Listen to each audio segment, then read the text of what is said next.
Hey guys, PLJ Figs here, and welcome to my Clash of the Castle 2024 predictions. Looking like a great card, and excited to see a premium live event in Scotland. So yeah, let's get into the predictions.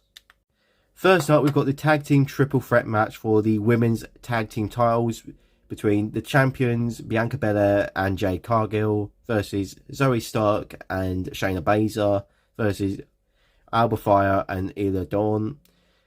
I feel like this is quite an easy one to predict here. And I feel like Jade Cargill and Bianca Belair are probably what this division needed for the women's tag team titles. Even though I feel like a lot of people would rather them have a women's mid-card title instead, and especially on both brands would be brilliant. I feel like that's what they're trialing in NXT with the women's North American title. Who do I think is going to win this? I feel that's quite an easy one. Sorry, Shayna. I'm going with a retain of the titles with Bianca Belair and Jade Cargill taking the win. But it's definitely going to eventually end up with these two turning on each other. Hopefully it's Bianca turning on Jade, because we really haven't had a heel Bianca Belair on the main roster at all. She was sort of heel in NXT, but not really. But yeah, so I'm going to go with Jade Cargill and Bianca Belair to take this match. Next up is the WWE Women's Championship match between Bayley, the champion, and Piper Niven. I feel like this has only been given to Piper just because she's obviously Scottish. Her in Scotland, she's going to get a decent Bayley reaction. Who do I think is going to win? I feel like it's an easy. Bayley's going to take the title and still be your WWE Women's Championship match, but I hope for a good match.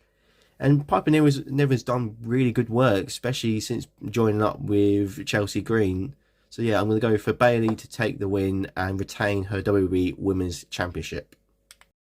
Next up, we've got the Intercontinental title match between Sami Zayn and Chad Gable. Obviously, I haven't got a Chad Gable, sadly. I haven't been able to pick up that figure, but I've got the next best thing at the moment, because the story's been evolving around Otis as well.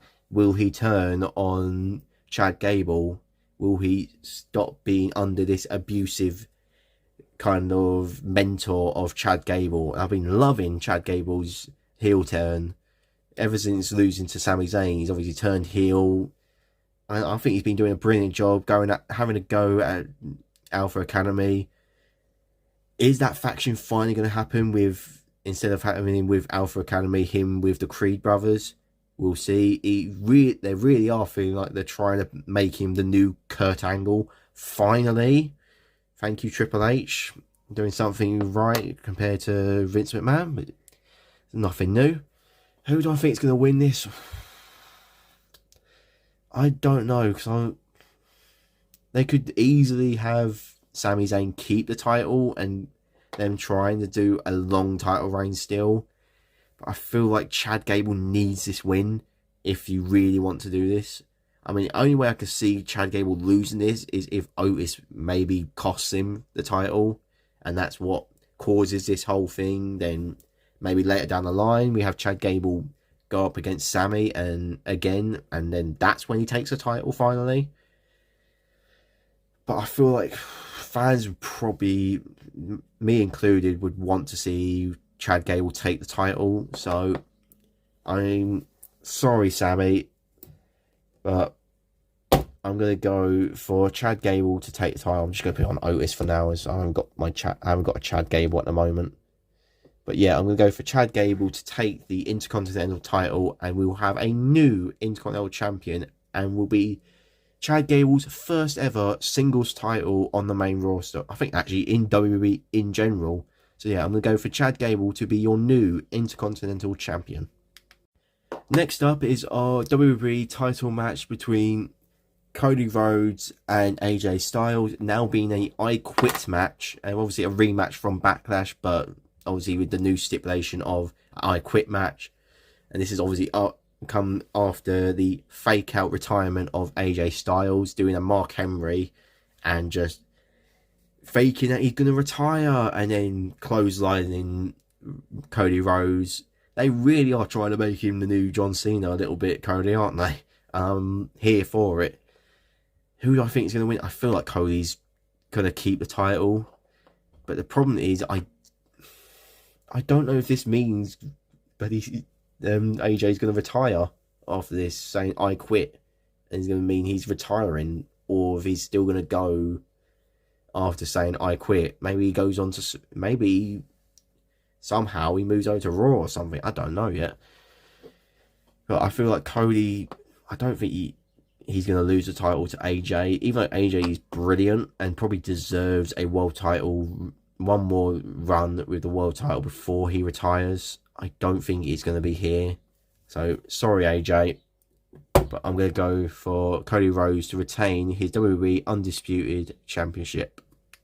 And last up is the WWE World Heavyweight title match between the champion, Damian Priest, and the former champion, Drew McIntyre, even if he won it and then lost it straight away at WrestleMania. A lot of things could be going on in this match, couldn't there? Especially with obviously TNA stuff going on, with people rumoured of certain wrestlers say his name and he will appear. Joe Hendry, he might appear here, he might appear in NXT. Because obviously next week we've got the Battle Royal to determine who's the number one contender for the the NXT title, with already Matt Hardy teasing that he could be in it. Joe Hendry has been teasing a lot that he could be going over to WWE for an appearance. I mean, say his name and he will appear, hopefully soon. But a lot of things can go into this match, with obviously Judgment Day is now barred from ringside, but there's so many times where certain people have been barred from ringside and they've still got involved. So could we see interference from Finn Balor potentially with the Judgment Day, with a little bit of tension between these two? But if they really are going to go by that stipulation, I feel like we've got one man that could really cost Drew McIntyre here. Yeah. I feel like we're going to see Drew McIntyre have their title cost because of CM Punk. Even though it's going to be weird, because I feel like they're going to have this match of Damian Priest versus Gunther. I'm not sure if they are doing this, if Finn Balor's going to face him at Money in the Bank potentially. They might change plans and might have Gunther face him earlier, maybe, or later, because he has got Bash in Berlin. You could always switch the title and have Gunther face whoever is a champion at Bash in Berlin, and then have him win the title, even if it's like a Finn Balor as a face, and then loses it straight away, kind of. But then he goes on a run to take that title back. You never know. Who do I think is going to win this? I feel like they've kind of a little bit spoiled it with some of the stuff that's been going on. Like, they put up a match between Damian Priest and Jey Uso for a SmackDown live event, and saying it's for the world title, with Drew McIntyre respectively responding with a the fuck. But yeah, I don't blame him. I feel like that little bit confirms that Drew is probably losing this match, and I feel like he's going to get cost by CM Punk. I feel like CM Punk is going to come out, be booed to hell with him being in Scotland, and obviously Drew from Scotland. He's kind of obviously been acting like the face in this rivalry between him and Damian Priest. But yeah, sorry Drew.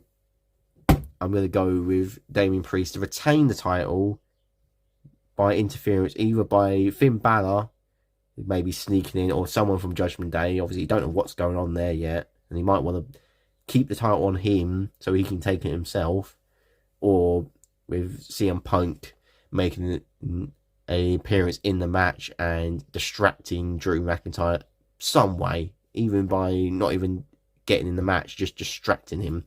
I wouldn't be surprised. But yeah, I hope you guys enjoyed this video. Please like, subscribe, and I'll see you in the next one. Bye.